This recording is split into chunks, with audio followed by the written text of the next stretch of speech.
అనంతపురం జిల్లా తలుపుల మండలం కోరుగుట్టపల్లి వద్ద ఎమ్మెల్యే కందిపంట వెంకటప్రసాద్ హంద్రీనీవా కాలువ ద్వారా నీటిని విడుదల చేశారు.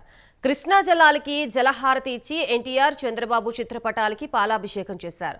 దశాబ్దాల కల నెరవేరడంతో ఎంతో ఆనందంగా ఉందని ఎమ్మెల్యే వెంకటప్రసాద్ ఆనందం వ్యక్తం చేశారు.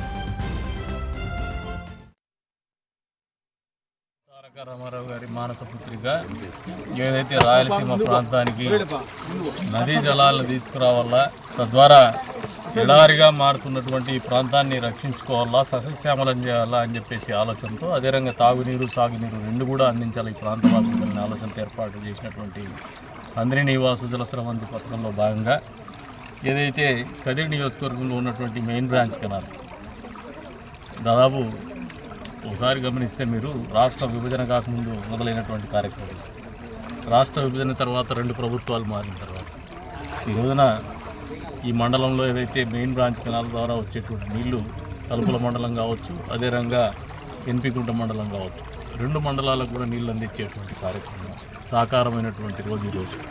ఒక రకమైన మాకు కూడా రాజకీయాల్లో ఉన్నటువంటి మాకు ఒక సంతృప్తికరమైన రోజు, సంతృప్తినిచ్చేటువంటి కార్యక్రమం. స్వర్గీయ నందమూరి తారక రామారావు గారి మానస పుత్రిక ఏదైతే రాయలసీమ ప్రాంతానికి